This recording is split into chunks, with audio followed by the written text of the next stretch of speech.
Have you ever noticed that the moment you want something desperately, it seems to slip further away? The job interview you rehearsed for weeks goes cold. The person you're falling for starts pulling back. The opportunities you chase the hardest never materialize. And yet, when you stop caring, when you're genuinely content with yourself, everything suddenly starts flowing your way. This isn't coincidence. It's not the universe playing tricks on you. It's one of the most profound psychological truths Carl Jung ever discovered. And it explains why some people seem to effortlessly attract what they want, while others, despite trying harder, are left empty-handed. Jung understood something most people never realize. You don't attract what you want. You attract what you are. And when your energy is desperate, grasping, or needy, you're broadcasting a frequency that repels the very things you're trying to draw toward you. Jung spent decades studying the human psyche, and one of his most revolutionary insights was that consciousness itself creates our reality. Not through magic or wishful thinking, but through the invisible energy field we project into the world every moment of every day. Think about it. You walk into a room and immediately sense someone's desperation, even when they're trying to hide it. You feel their need radiating from them like heat from a fire. Their smile might be perfect, their words might be right, but something deeper, something they can't control, makes you want to step back. This is what Jung called the unconscious mind, speaking louder than words. Your energy field never lies, even when your mouth does. When you operate from desperation, you're essentially broadcasting, "I'm not complete. I need something outside myself to feel whole. I'm afraid of being alone, rejected, or overlooked." And the world responds to that frequency by giving you exactly what you're vibrating. More lack, more rejection, more reasons to feel incomplete. But here's where it gets fascinating. Jung discovered that consciousness works like magnetism. Have you ever tried to push two magnets together when they're the same pole? The harder you push, the stronger the resistance. But flip one magnet around, and they snap together effortlessly. When you're chasing from desperation, you're trying to connect with the same pole. You're pushing against the natural flow of attraction. The person you want feels that pressure and instinctively pulls away. The opportunity you're grasping for slips through your fingers because you're squeezing too tight. Sarah learned this the hard way. She was brilliant, accomplished, and on paper, everything a partner could want. But every relationship followed the same pattern. She'd meet someone wonderful, feel that spark, and then, slowly but surely, she'd start monitoring their responses.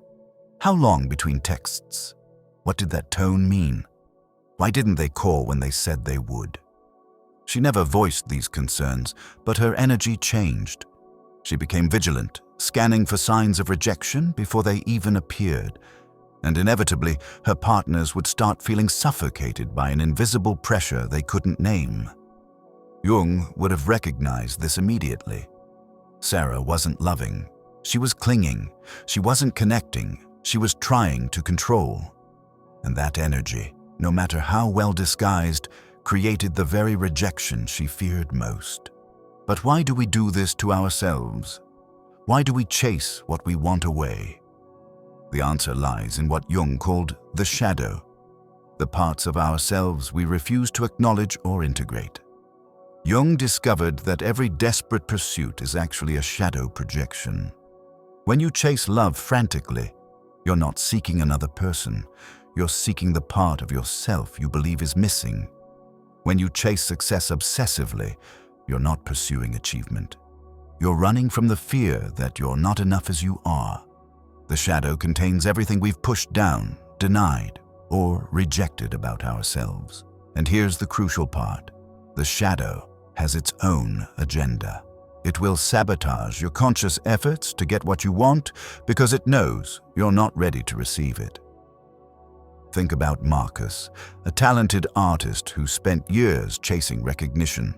He submitted to every gallery, networked relentlessly, and posted constantly on social media. But success seemed to avoid him like he was cursed. Other artists with less skill were getting the opportunities he craved. In therapy, Marcus discovered something shocking. Deep down, he didn't believe he deserved success. His father had always dismissed his art as impractical, and that criticism had lodged in his unconscious like a splinter. Every time success came close, his shadow would activate. He'd second-guess himself, miss deadlines, or sabotage opportunities without realizing it. Jung wrote that, "Until you make the unconscious conscious, it will direct your life and you will call it fate." Marcus's desperate chasing wasn't attracting success. It was attracting failure because that's what his shadow believed he deserved. The shadow doesn't just sabotage from within. It also projects outward, creating what Jung called a replica of your unknown face. When you're driven by unhealed wounds, you unconsciously seek people and situations that will replay those wounds. You don't attract what you want. You attract what you fear, because that's what feels familiar to your shadow. But here's the hope. The moment you start recognizing your shadow patterns, you begin to break free from them. You stop chasing from emptiness and start attracting from wholeness. This brings us to one of Jung's most profound distinctions, the difference between ego desires and soul calling. When you understand this difference, everything changes. The ego wants to acquire, control, and possess. It chases things to fill a void, to prove its worth, or to avoid pain. Ego-driven pursuit always carries an edge of desperation because it's rooted in fear. Fear of not being enough. Fear of being alone. Fear of missing out. But the soul operates from a completely different frequency. The soul doesn't chase because it doesn't lack anything. It calls to itself what belongs to it, and it trusts that what's meant to be will find its way. Jung called this process individuation, the journey of becoming whole. And here's what's remarkable. As you individuate, as you become more authentically yourself, you naturally become more magnetic. Not because you're trying to attract anything, but because you're operating from your true essence. Lisa discovered this during her divorce. For months, she was desperate to find someone new, terrified of being alone. She went on countless dates, each one more disappointing than the last. She was trying so hard to be what she thought men wanted that she'd lost touch with who she actually was. Then something shifted. She stopped dating entirely and focused on rediscovering herself. She took up painting again, reconnected with old friends, and started traveling solo. She wasn't trying to become attractive to others. She was becoming attractive to herself. 6 months later, she met David. But this time was different. She wasn't evaluating him as a potential solution to her loneliness. She was simply present, authentic, and genuinely curious about him as a person. There was no desperation, no hidden agenda, no need to impress. David later told her that what drew him to her wasn't her beauty or her achievements. It was her presence. She seemed so comfortable in her own skin, so genuinely content with herself, that being around her felt like coming home. That's the paradox Jung discovered. When you become whole within yourself, you naturally attract wholeness. When you stop needing others to complete you, you become irresistibly attractive to complete people. If you're finding value in these insights so far, consider subscribing to the channel to dive deeper into Jung's wisdom. Now, let's get back to the video. Understanding these principles intellectually is one thing, but how do you actually shift from chasing to attracting? How do you move from desperate energy to magnetic presence? Jung developed a technique called active imagination, a way of dialoguing with your unconscious mind to understand and integrate your shadow. But for modern life, we need practical, daily practices that help us maintain what I call energetic sovereignty. Energetic sovereignty means you're no longer dependent on external validation to feel complete. You're the source of your own worth, your own peace, your own fulfillment. And from that place of inner fullness, you naturally attract experiences that match your frequency. The first practice is learning to catch yourself in the act of chasing. Notice when you're about to send that desperate text, check their social media for the third time today, or take on extra work to prove your worth. In that moment, pause. Ask yourself, am I acting from fear or from love? Am I trying to fill a void or expressing my fullness? This awareness alone begins to shift your energy. You start acting from choice rather than compulsion. The second practice is what Jung called holding the tension of opposites. When you want something desperately, instead of either chasing it or suppressing the desire, you hold both truths simultaneously. I want this, and I'm complete without it. This creates what Jung called the transcendent function, a third option that transcends the either-or thinking that keeps you trapped. Rachel practiced this during her job search. Instead of desperately applying to every opening and checking her email obsessively, she held the tension. I want this career opportunity and I'm valuable regardless of the outcome. This shift in energy changed everything. She showed up to interviews more confident, more authentic, and less needy, and landed her dream job within weeks. The third practice is creating space for silence and solitude. Jung believed that only in quiet moments could you hear the voice of your authentic self beneath the noise of your ego's demands. Spend time each day in pure presence. No goals, no agenda, just being with yourself. In this space, you begin to distinguish between your ego's desperate wants and your soul's authentic calling. You start to trust that what's meant for you will find you, and what's not meant for you would only bring suffering if forced. When you consistently practice these principles, something remarkable happens. You stop performing and start being. You stop trying to be what others want and start expressing who you actually are. And paradoxically, this authenticity is irresistibly attractive. Jung understood that every person has a unique frequency, a way of being that's entirely their own. When you're operating from your authentic frequency, you don't need to chase anything. You become a magnet for the people, opportunities, and experiences that resonate with your true self. David embodied this perfectly. He was a quiet, thoughtful man who had spent years trying to be more outgoing and charismatic because he thought that's what would make him attractive.